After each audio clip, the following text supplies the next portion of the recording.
Boa noite, irmãos e irmãs. Eu saúdo a todos na paz e na serenidade e que o Deus do nosso coração, o Deus da nossa compreensão e as hostes celestiais nos orientem, nos guiem em pensamentos e palavras. Sabemos que pertencemos a uma egrégora e somos a base de uma pirâmide de luz da nossa fraternidade. E estamos, portanto, unidos em coração e mentes.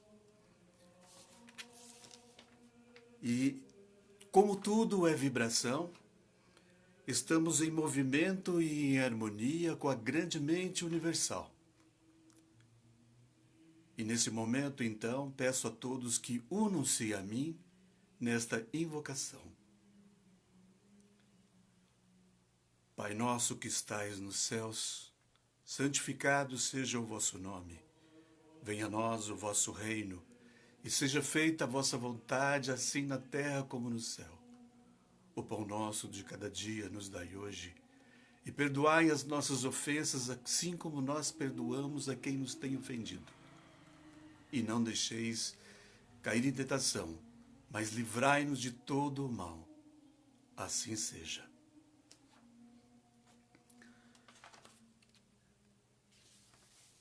O porquê desta reflexão a respeito da contemplação e da meditação? Ao longo da trajetória da minha vida, a poesia sempre foi uma forma de reflexão. Não sei se nos momentos de virada em que, aos 15 anos, aos 30 anos, aos 40, a poesia me possibilitou um salto ontológico, ou seja, um salto para um outro nível de consciência e percepção da realidade, não sei, mas de qualquer forma ela sempre me serviu de referência e foi norteadora do sentido da minha existência. E nesse contexto, vocês vão entender a contemplação e como entra a contemplação e a meditação.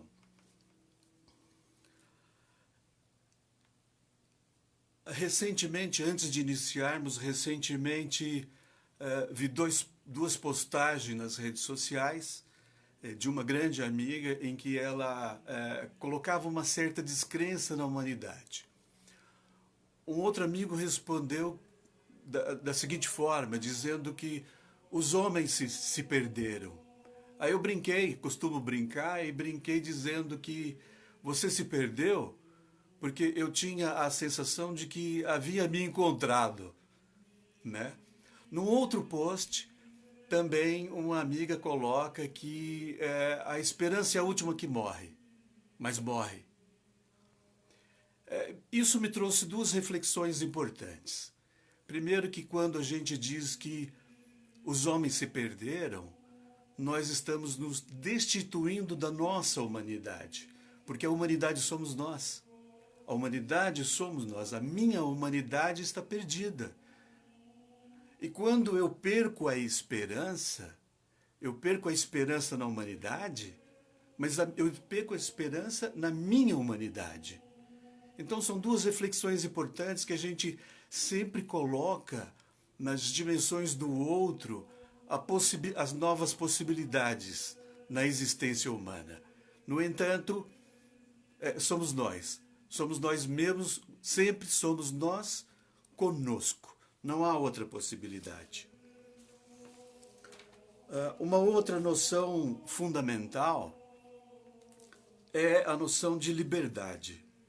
Eu só sou livre. Essa liberdade, o libertar-se, significa compartilhar aquilo que no outro, seu ser essencial. Esse seu ser essencial, quando falo do seu ser essencial, e nós vamos falar algumas vezes, fala além do ego, além da possibilidade das ações egóicas, mas aquele ser divino que reside em nós, aquele ser que habita em nós, o nosso mestre interior. Então, essa noção de liberdade, de compartilhar com o outro, com as dimensões do outro, ela só aparece no seu ser essencial, sem a interposição de elementos de juízo e avaliações. Ou seja, essa liberdade é a condição que pressupõe uma preocupação com o outro. É necessário, portanto, uma relação com o outro, com outros, e essa relação é constitutiva de mundo. E essa liberdade não só nas dimensões do outro, o outro ser humano, né?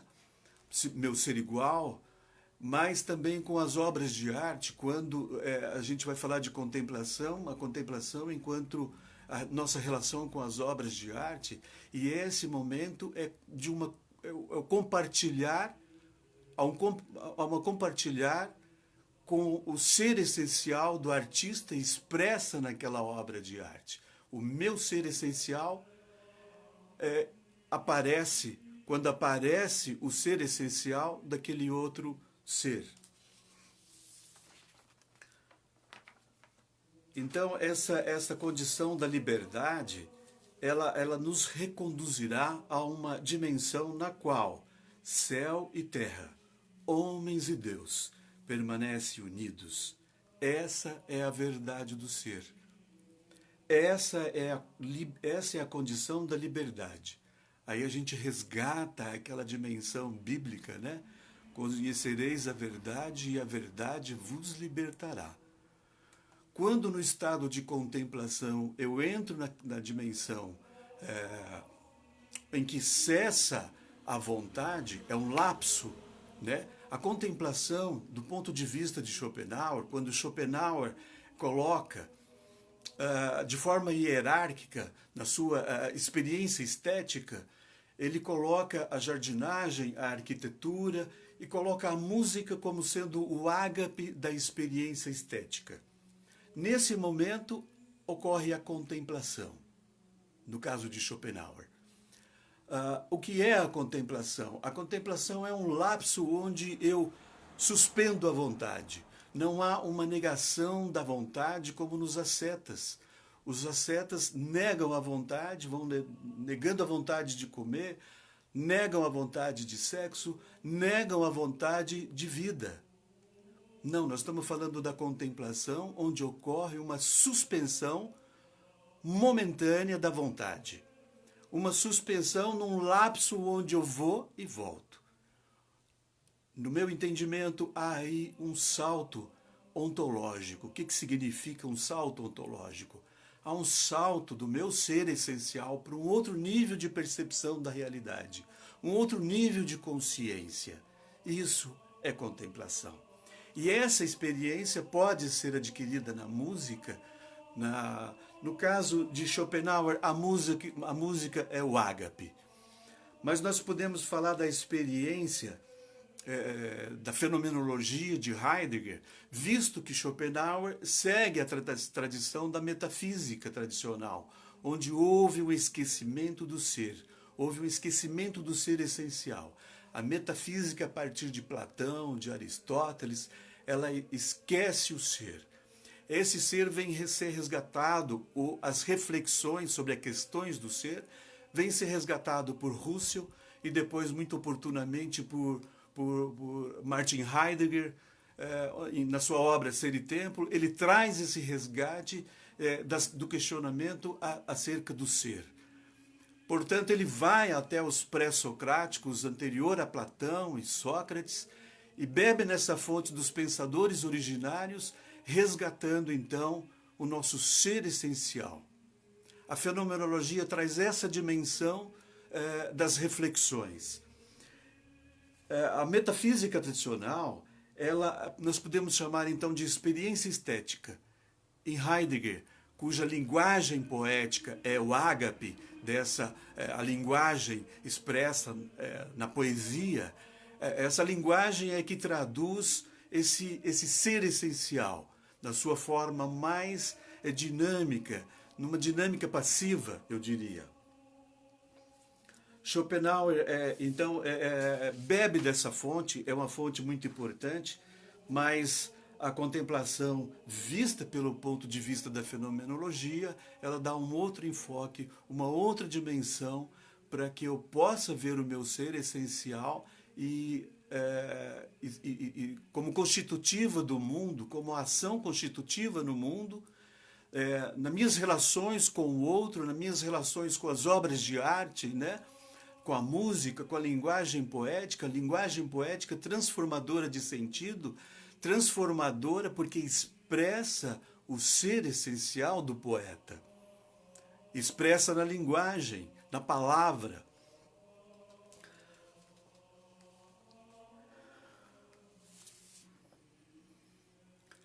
E é então que eu trago uma pequena reflexão de Heidegger. Heidegger diz assim: somente a partir da verdade do ser deixa-se pensar a essência do sagrado.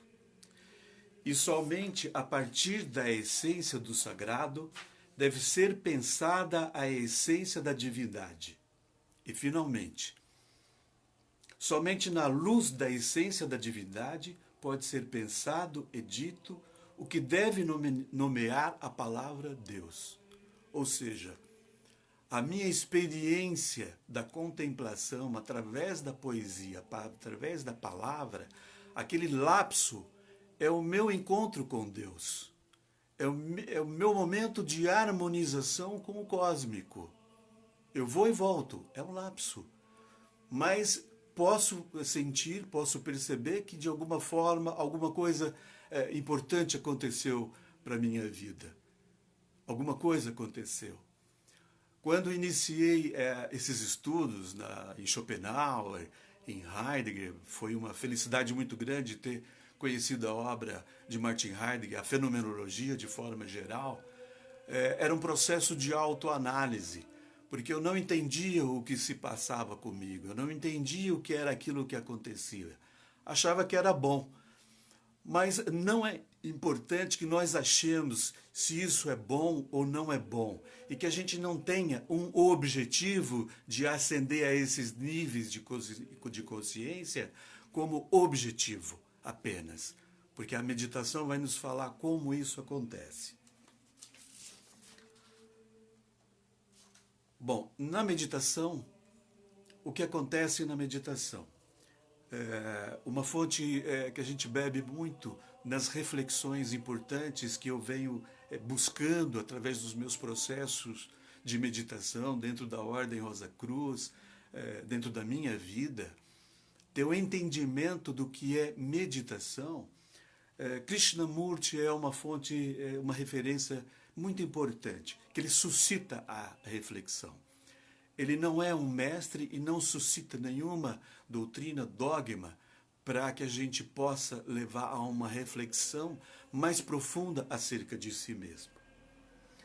Krishnamurti diz assim que para meditar, no sentido mais profundo da palavra, temos que ser íntegros, morais. Mas o que quer dizer isso? Não se trata de uma moralidade padrão ou de uma ordem social, mas daquele ethos que habita e brota naturalmente em nós. O ethos, na sua origem etimológica, significa morada. Caímos de novo na questão heideggeriana, né? Do ser que habita, a morada do ser, a vizinhança do ser que habita o homem. O ethos é essa morada, significa na sua origem morada, morada do ser que habita em nós, desse ser essencial que habita em nós. Quando abrimos esse ethos, num primeiro momento, para uma outra dimensão, que é oposta ao egoísmo, ao egocentrismo, ao individualismo, estamos abrindo para uma dimensão que abramos para cumprir com obrigações morais e deveres naturais. Mas já é uma abertura. Essa abertura, ela concede uma nova abertura para um novo momento de solidariedade, ainda que persista uma razão instrumental, um certo interesse na solidariedade, mas não estamos muito distantes de um outro estado que é a compaixão, que para mim significa o ágape, significa a plenitude, significa aquele momento em que tanto a contemplação como a meditação eu posso alcançar. Eu posso alcançar. Ainda que no lampejo ela vai pensando, e isso vai me transformar e vai me dar proximidade da verdade, vai me libertar certamente, liberdade enquanto compartilhar. Aí onde entra uma outra grande questão, que é o amor ao próximo. Amarás o teu próximo como a ti mesmo. A gente se pergunta, mas como é possível amar o próximo? Às vezes o próximo tão próximo que tripudia em cima de mim, ou que eu visualizo e não consigo dar uma dimensão no meu coração de amor real e verdadeiro. Por quê? Porque eu ainda não cheguei naquele nível de liberdade, de compartilhar essa dimensão do outro, do meu ser essencial com o ser essencial do outro. Ainda não cheguei nesse nível. Então eu me esforço para amar o outro. Eu faço um esforço tremendo para amar o outro. Nenhum esforço é possível, nenhum esforço nos levará a absolutamente nenhum caminho. Não há esforço possível na contemplação. Não há esforço possível na meditação. A meditação, a contemplação é uma ação livre. Livre da nossa vontade. Livre dos nossos desejos, dos nossos anseios. Livre. E isso exige de nós disciplina. Uma disciplina na vida diária, quando a gente se levanta, a gente ter como meditação o foco 24 horas por dia. 24 horas por dia. Representa o que a meditação, então? Representa não só a quietude da mente no silêncio, que é muito importante, mas não é muito diferente quando eu busco no silêncio aquietar a minha mente, quando caminho pelas ruas e vejo os odores, vejo as vicissitudes, vejo o descaminho e eu faço julgamentos, eu faço avaliações. A meditação, verdadeira meditação, ela traz uma reflexão onde eu busco me disciplinar para ser um observador. Observar, sem julgamentos, sem avaliações e sem condenações. Essa é a verdadeira meditação. Mas quando me coloco na quietude, no silêncio, para apaziguar a minha mente, o macaquinho fica pulando. E o que eu faço? Eu faço o esforço de não pensar e fico analisando pensamentos bons, pensamentos ruins, quando na verdade eu tenho que apenas ser um observador. Vai chegar um momento em que eu, observador, e observado, que representa ainda um dualismo, sujeito e objeto, isso é metafísica tradicional, né? É o dualismo que impera na vida da gente, e o que a gente quer é essa quebra do dualismo, o rompimento desse dualismo, né? A gente então é observador e coisa observada se tornam una. A unidade cósmica que a gente pode falar no estado de meditação. E isso foi sem esforço. Isso foi sem analisar se os pensamentos são bons ou se são ruins. Apenas olhei com muito carinho. São pensamentos que dizem respeito às minhas limitações, às minhas dificuldades, mas eu tenho que olhar com muito carinho, com muito amor aquilo, sabe? Sem me condenar, sem me julgar, sem me culpar, mas apenas analisando essa dimensão da minha vida. Isso é meditação. Não tem técnica especial para isso. Não há técnica respiratória que te leve à dimensão maior. Não há mantra que só vai te levar à ilusão de que você teve uma experiência mística, uma experiência transcendental. Isso é ilusão. Isso é ilusão. Muitas vezes vemos que indivíduos que têm experiência mística não conseguiram modificar o seu caráter na vida do dia a dia. porque viveram uma ilusão de transcendência.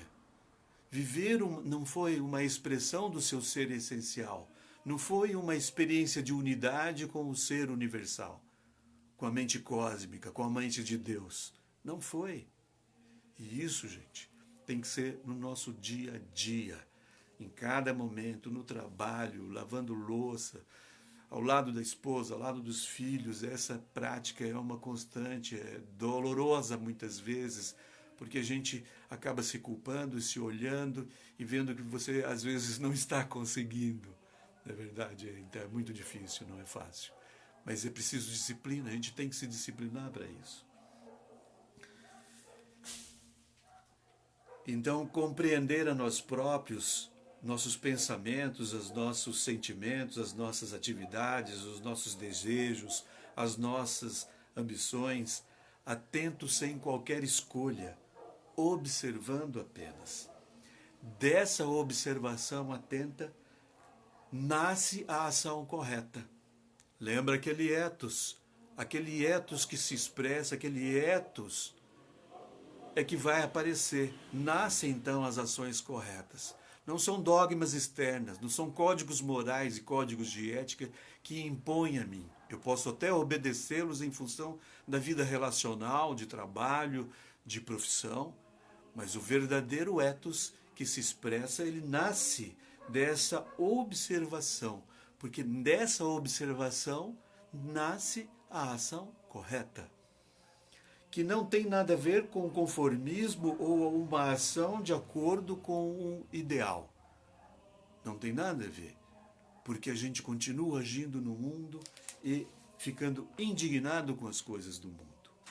Quando isso existe em nós, com sua beleza, onde não há esforço possível que possa orientar, mas quando tivermos observado todos os sistemas, todos os métodos, sem gostar ou não gostar, a mente então fica liberta. Assim podemos descobrir o que é meditação. Então nós não sabemos o que é meditação. Nós só vamos descobrir meditação à medida que nos disciplinamos ao longo desse processo de meditação. Então aí nós vamos descobrir o que é meditação. Porque nós vamos ter a real experiência da verdade. Conhecereis a verdade vos libertará. Conheceremos a liberdade que implica no compartilhamento, na compartilhar com a obra, no compartilhar no outro que é uma obra de Deus, no outro, é compartilhar. Liberdade só se expressa em mim se eu compartilho o meu ser essencial, aparece nas dimensões do outro, no ser essencial do outro. Então essa observação, ela nasce da desordem para a ordem. E não são ajustamentos vulgares e limitados. Não é uma experiência ilusória. Isso é uma experiência com a verdade. Portanto, a gente observa que nesta pequena reflexão acerca da contemplação e da meditação, eu posso citar 4 partes fundamentais da Bíblia. Nós falamos de Schopenhauer, falamos de Heidegger, falamos de Krishnamurti, mas eu posso citar 4 partes da Bíblia que encerram essa dimensão do ser humano. O primeiro é: o conhecereis a verdade e a verdade vos libertará. Então a gente, mas que verdade é essa? Essa é a verdade, o ser essencial que habita em mim. Através da meditação, da contemplação, da experiência da contemplação, eu posso ter acesso a esse ser essencial e conhecer a verdade. Eu posso me libertar quando compartilho o ser essencial com as dimensões do outro. Amarás o teu próximo como a ti mesmo. Falamos e enfatizo que só é possível amar o outro se o meu ser essencial compartilha com as dimensões do outro, o ser essencial do outro. Aí reside o amor na sua plenitude. Aí reside o amor. A gente fica se esforçando tremendamente para amar o próximo. Que esforço? Esse esforço é ilusão. A gente vira as costas e começa a detonar. O outro vira as costas, a gente começa a falar mal do outro. A gente tem uma vocação incrível para falar da vida alheia. Orai e vigiai. Orai para entrar em harmonização com as hostes celestiais, com Deus, com o Cristo que habita em ti. Vigiai a todos os instantes os seus pensamentos, vigiai a sua mente, no sentido de observador, que tanto falamos, observar. E aí, quando essa plenitude eu alcanço, quando eu vivencio esse estado de plenitude, eu posso dizer, como o apóstolo Paulo dizia, né? Vivo, não mais eu, mas o Cristo vive em mim. O Cristo que vive em mim representa essa unidade da consciência crística que reside em mim com a unidade cósmica, com Deus. A figura de Jesus representa em nós essa consciência crística maior. E nós não temos noção disso. Nós não temos essa experiência real e verdadeira que é a experiência, vamos dizer, com Jesus, que é a experiência crística. É esse ser essencial que habita em nós. Aí há a possibilidade do encontro com as dimensões do outro, o amarás ao próximo como a ti mesmo, conhecer a liberdade, conhecer a verdade. Nós somos livres, mas nós somos livres compartilhando com as dimensões do outro. Não existe outra possibilidade de liberdade. Nós estamos condenados a viver um pelo outro. Nós estamos condenados a viver um pelo outro.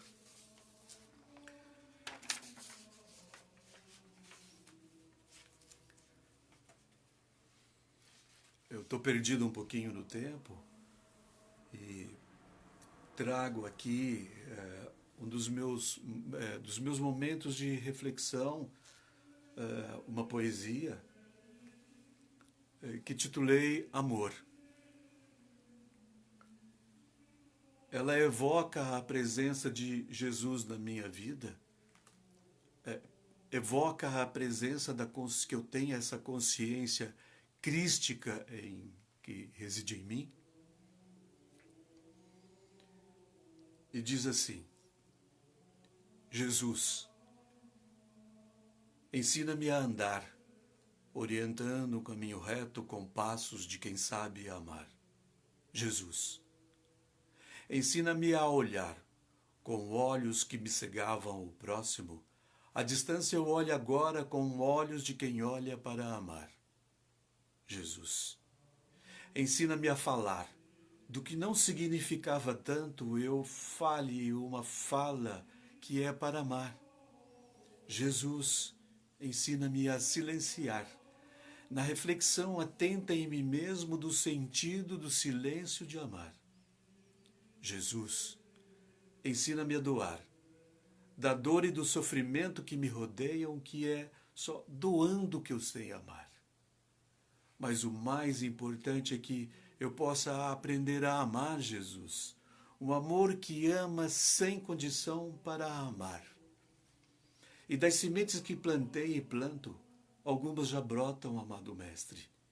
E elas um dia produzirão flores e frutos dessa dimensão maior que é o amor de amar.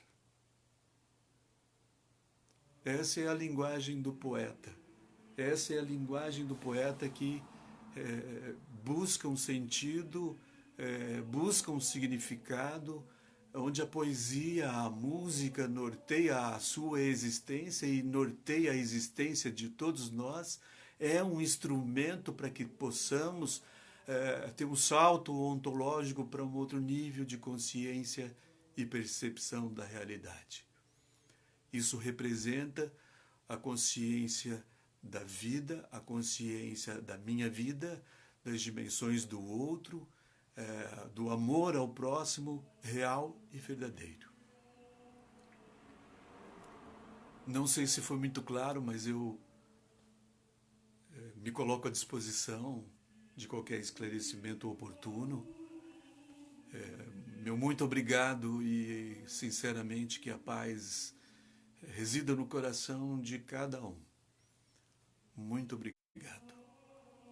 Que tenham uma ótima e linda noite, com Jesus no coração. Amém? Muito obrigado.